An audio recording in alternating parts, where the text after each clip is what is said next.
2033年4月8日夜里1点10分，什么声音？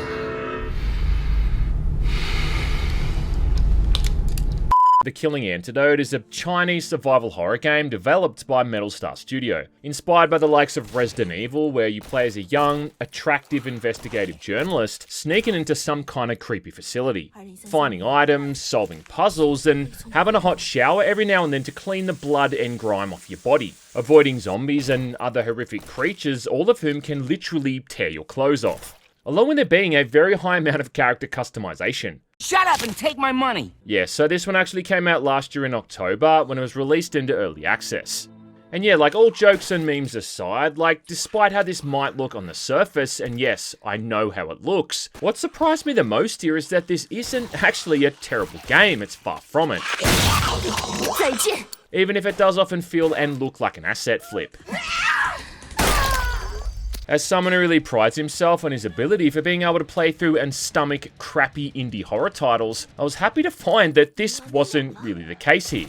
I mean, sure, like this thing ain't perfect and it is still in early access, which means you're paying money for an unfinished product. However, with a 6 or 7 hour long campaign, not to mention New Game Plus mode, a bunch of challenge maps, along with dozens of cosmetics to unlock, The Killing Antidote is far from being one of the worst.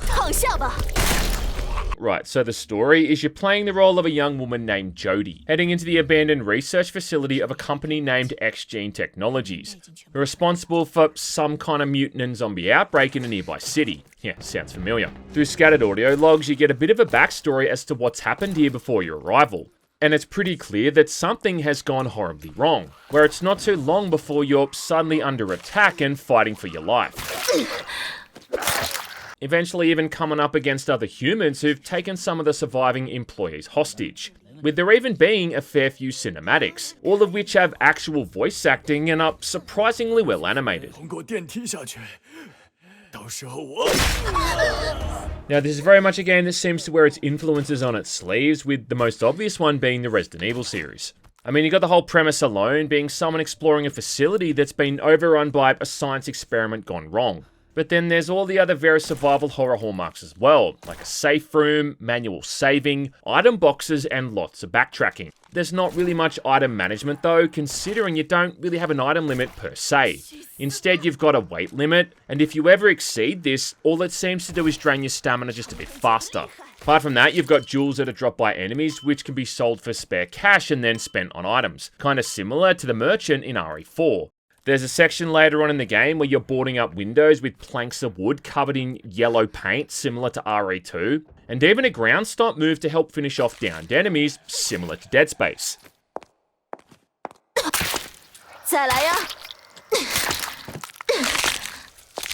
You got mutants that crawl across the ceiling and the floor before pouncing on you, which is kinda reminiscent of the lickers from the RE games as well.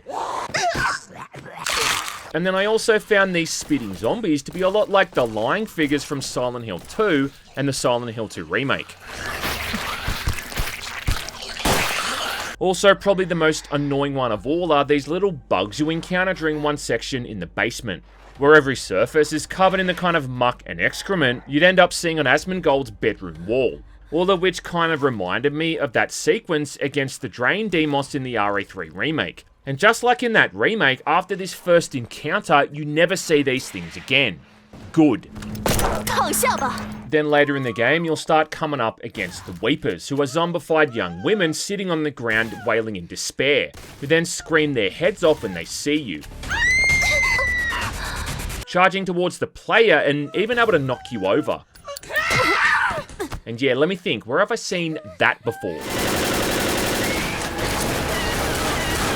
Along with a brief sequence where you're taking on other humans. Now, I'm sure that some of these, if not all of them, are just Unreal Engine store assets, and there's also some weird stuff just going on with the basic zombies. Like how you'll see zombies wearing lab coats, but then also on their head is a policeman's hat. But I think it's still really impressive how all of these enemies seem to work quite well together, offering up different strategies and threats. I mean, you got the slow-moving, shambling zombies, which are the least dangerous. Then you got the faster ones who can even leap in your direction. And then those crawling mutants that can easily overwhelm you. Even the whole map itself seems oddly well constructed and put together. And once you start the game, this entire building is eventually able to be explored in one go, with all these options for fast backtracking enabled as you unlock previously locked doors, with it often being about having to find a specific keycard, or in some cases just the door being locked from the other side, which 9 times out of 10 you're going to be able to eventually circumvent. And then of course there's all these hidden side areas, where you can find extra loot and various collectibles, often kept behind weakened walls that you need to blow up with explosives. By the end of the game, you'll have unlocked the elevators and a main stairwell, which even makes it easier to find those last few collectibles. And then on top of that, there's even a hidden chest you can use for New Game Plus mode, hoarding your items away so they'll appear in subsequent playthroughs. You can even carry items and weapons over from the side modes into the campaign as well, which is utterly broken. There's just a bit of a sense here that the person or persons working on this have a decent understanding of how to construct an environment for a survival horror game that's set in one location. The movement controls are just slow and clunky enough to make it feel tense and fraught, without it ever feeling too frustrating. 你们这些可怜的家伙！ Plus, there's even basic platforming in there as well, pulling yourself up ledges or jumping over small gaps. It all just kind of reminds me of that Hey D2 game that I reviewed a few years back, where that large-chested visual exterior kind of overshadowed what was otherwise an intricately crafted and challenging survival horror experience. And it was kind of easy to just look at that thing and see all the TNA, then dismiss it as not really being a proper game. So I guess my point is I can understand why some people might not take the killing Antidote seriously either, at least on the surface. You know, given how you can dress the protagonist in the kind of outfits that show off what she had for breakfast. Which is a shame because there's a genuinely decent little campaign here. I mean, it would have been nice if there was some kind of map screen, because during that first playthrough, getting lost is really common. And the game also really needs one of those quick 180 spin moves added in as well. There's not really any kind of puzzles here either. I mean, it's more just finding an item and then taking that item to the one spot you need to use it. You know, stuff like that. What it does have though is a whole shitload of keypad combinations for locked doors and cabinets and all of this stuff. All of which you're gonna have to find the solution for. Now some of these are just insultingly easy, as in the code itself is gonna be written on the wall right next to the keypad itself. But then the solution for some of the others is so complex that it's kind of amazing I managed to figure them out without giving myself a migraine.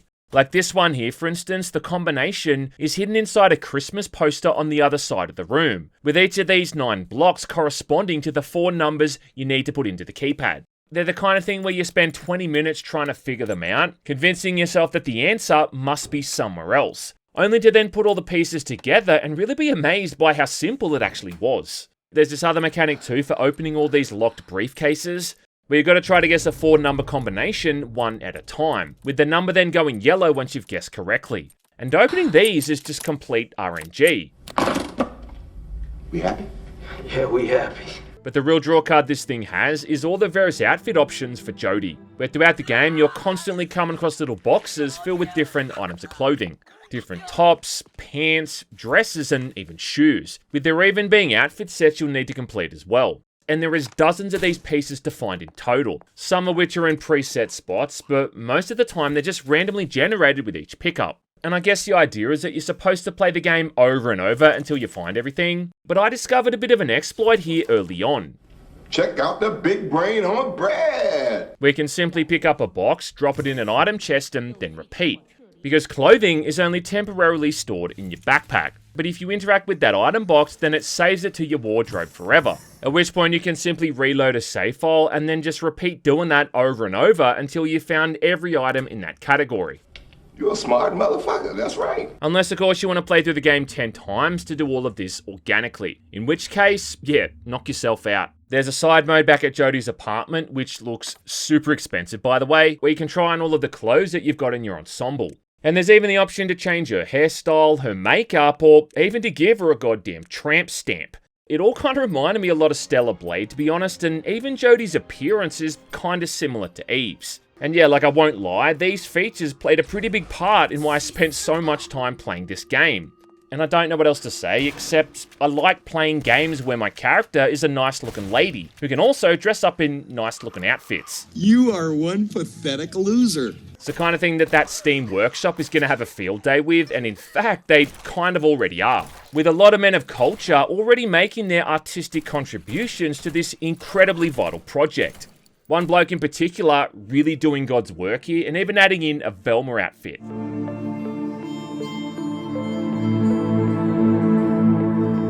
Impressive. Very nice. I gotta say as well that the RNG gods really smiled on me during my first playthrough, because very early on I got a pair of yoga pants. Also yoga pants that did nothing to prevent some of the best recoil I've seen in gaming in recent memory.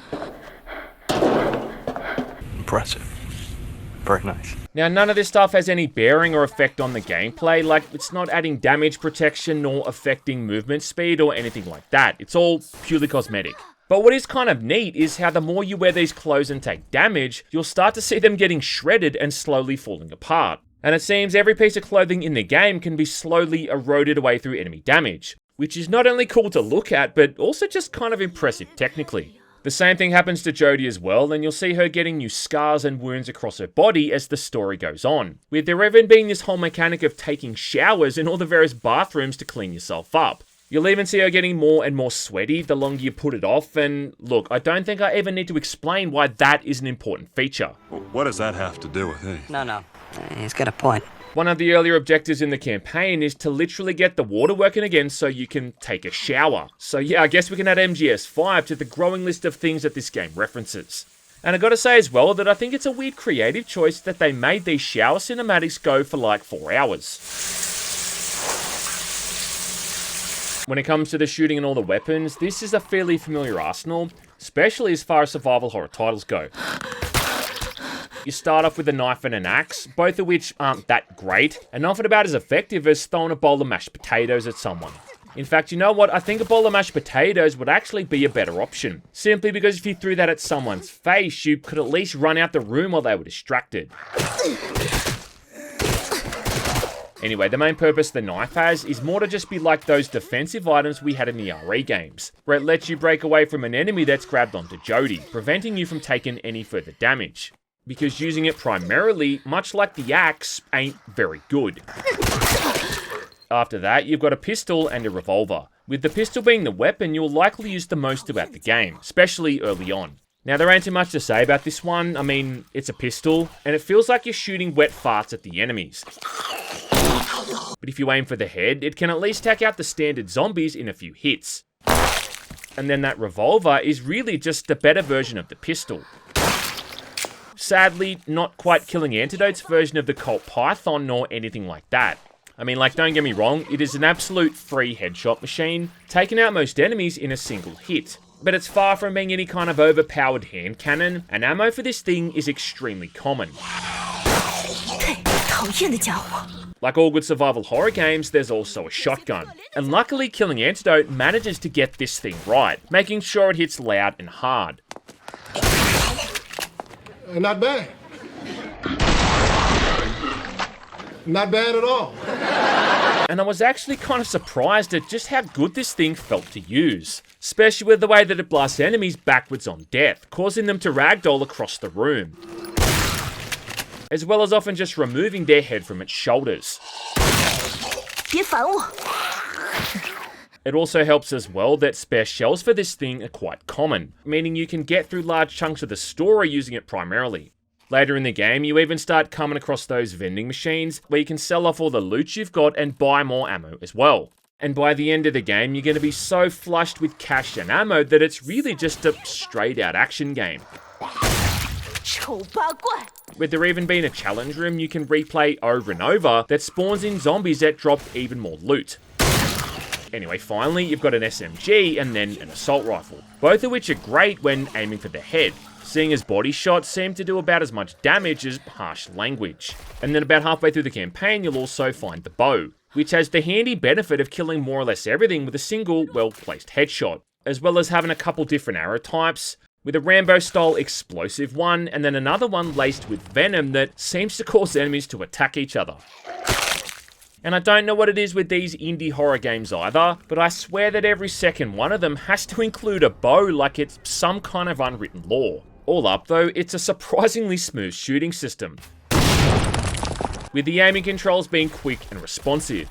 There's a handy dodge move in there as well, which you'll mostly need to use against those lunging zombies and the spitters. And you very quickly get into a good rhythm here of swapping out to whatever weapon you need for each situation. There's even a couple of grenade types in there as well, with one of these basically being the BFG 10,000 of grenades, wiping out every enemy in the area in a single blast. And again, like I'm sure that most of these are just pre-bought assets, considering they're the most generic looking weapons I've ever seen. But overall, the combat feels pretty damn good, which is something you just don't often see for games of this caliber. There's this weird coping mechanism as well, where people like to pretend that the combat in survival horror games is bad on purpose, as if it's like an intentional design choice made to heighten the tension. And you often seem to hear that coming up when people discuss the old Resident Evil games and Silent Hill, where some people have convinced themselves that the controls were clunky on purpose. And then along comes a random indie title like this, and shows us that you can have smooth controls, but also keep things feeling challenging and tough. And I'll be honest, like, I don't know the first thing about designing a game. In fact, I think I talk shit about them so much because I lack the technical know-how to make one of my own. But what I do know is how a game feels to play, and whether or not that feels good or bad. And this thing definitely skews towards the former. In fact, it actually surprised me just how fucking aggressive the enemies can be here, able to relentlessly follow you into pretty much any room or wherever you go. And even in something like the Resident Evil remakes, you could usually just lose your pursuers if you escape through enough nearby rooms. I also love that video game logic of how you're supposed to be playing as a journalist, and yet she can somehow use all of these weapons with complete ease, especially something like the bow. The main criticism I've got with the combat is that there's no kind of weapon upgrade mechanic, which apart from just being a mechanic that's really commonplace, would have also been another means of having something for the player to spend their money on, considering by the end of the game you've just got so much spare cash and not that much to do with it. It's also a bit of a bummer too that there's no kind of grenade launcher or rocket launcher or anything like that. In fact, despite all this extra content and abundance of bras and panties, it's still lacking some kind of stupidly overpowered hidden weapon. And that kind of thing right there is really Survival Horror 101, pretty much ingrained into the genre's DNA. But then again, like, considering it's still early days and this thing ain't finished, hopefully that's something they'll add in the future. And yeah, speaking of early days, there is a whole lot of dumb early access shit in this thing as well. Some of which they could probably patch out, other stuff maybe not so much. For instance, there's a sequence about halfway into the campaign here where you lose all your items and then get chased around by this super tough monster, where you've got to limp away wearing literally nothing but a bathrobe. And the first few attempts at this, you're most likely gonna die. If not because you have no idea where you're going, then probably because you run out of stamina. Yeah, because for some reason they thought it was a good idea to include a stamina system that runs out after 10 or so seconds, and forces you to stop and catch your breath. And not having enough stamina is annoying enough when dealing with enemies, let alone when you're just trying to run around and get to that next area of interest. There's a really dumb puzzle early on here as well, where you need to roll through this giant ventilation fan to get past a locked door. And the timing for this is insanely specific, to the point where I ended up just cheating it and activating the nearby door panel and then dodging in before it closed. There's really only one boss fight in the game as well at this point, and this thing ain't great either. It's against this weird looking creature who has one of the worst comb overs I've ever seen, who also has giant spikes for arms and is able to charge into Jodie and more or less kill her in a single hit.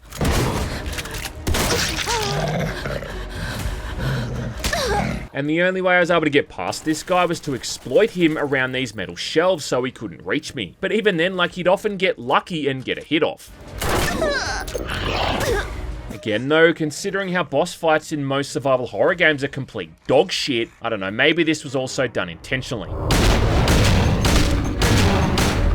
The final area in the build is this really half-assed sequence where you need to charge up 3 generators one at a time, whilst also defending the area from these constant waves of enemy attacks, barricading the windows like it's Call of Duty zombies, and putting up defensive turrets to fire back at the zombies. And you know how like in every other game when there'd be a stand your ground sequence like this, how the enemies would come in waves? Yeah? Well, here in Killing Antidote, for some reason, they just keep coming constantly, with no real pattern or even a break. Every now and then it'll spawn in one of those boss enemies, and if I might remind you, these things have the potential to kill you in a single hit. Fuck you! The game also seems to be very fond of ambushing you during all these preset moments, often spawning in zombies from ahead and behind you. And if you got no idea that these sequences are coming, which you're not going to for a first playthrough, well, there ain't much you can do here apart from just eating your own shit. Oh, shit! You'll go from walking down an empty corridor where there's nothing happening, and then it's suddenly like Jodie's turned into Lily Phillips. I understood that reference. The worst thing by far there are the zombies hiding in lockers, which again is mostly going to be unavoidable if you haven't played through these sections before. The other thing that really chafed my willy was all the random little moments where they put these explosive mines in the middle of a room, which again can kill you in a single hit. And even on New Game Plus mode, I kept forgetting these fucking things existed, because they're so infrequent you don't even remember that they're a mechanic. Oh yeah, weirdly too, another problem I faced repeatedly when playing Hades 2.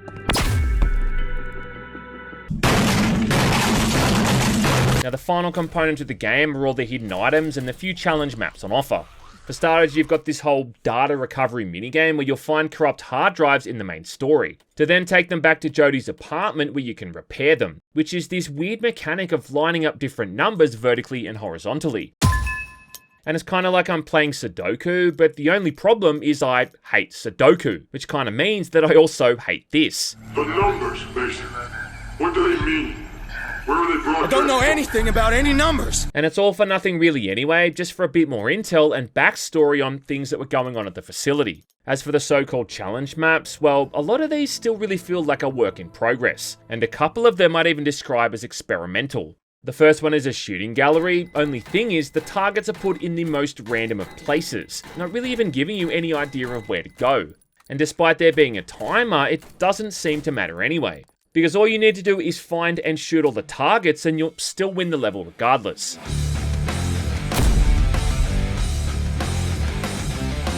The second one is kind of like Killing Antidote's version of the Mercenaries mode from Resident Evil, where you're inside this prison-looking area and have to fight waves and waves of the infected.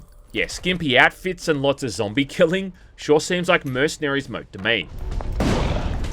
What's kind of cool as well is that you're even earning XP from kills, which then gives you a random bonus after you reach a certain amount, like increased weapon damage or extra stamina. Then after you kill a couple of waves of the regular infected, a boss is usually going to show up, before you just rinse and repeat until the whole thing ends. And this one, honestly, it ain't too bad, because at least it has some sort of structure. It's the next one in the so-called abandoned hangar though that is just a completely directionless mess.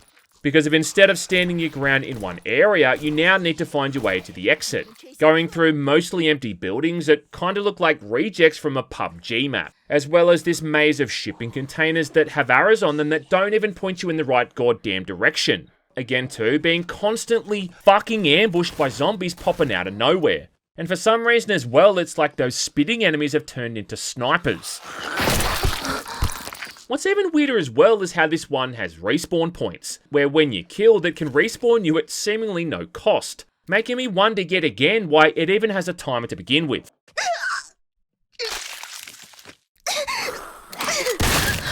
After that you've got a map called Desperate Weepers, where you're just killing a bunch of these things in a couple of small rooms over and over. But it's the last two which are without a doubt the weirdest, named Nightmare Castle and then Night at the Graveyard. Obviously being Halloween themed and making a whole lot of sense given this thing came out in October. Now Nightmare Castle has you searching some kind of haunted house I guess, avoiding traps and zombies while looking for 9 pumpkins you need to shoot, before then finding the exit portal and getting out. Which does sound easy, but it's actually kind of difficult, because after you found a certain amount of these, a fucking Grim Reaper spawns in to kill you.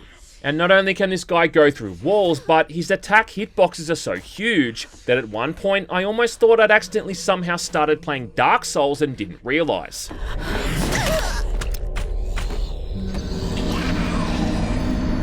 Not to mention this one is also completely RNG based, with the layout of the maps and enemies changing with every playthrough. And one time, I even got a Weeper that spawned in right at the start of the map before I'd even found a decent weapon, which is horse shit.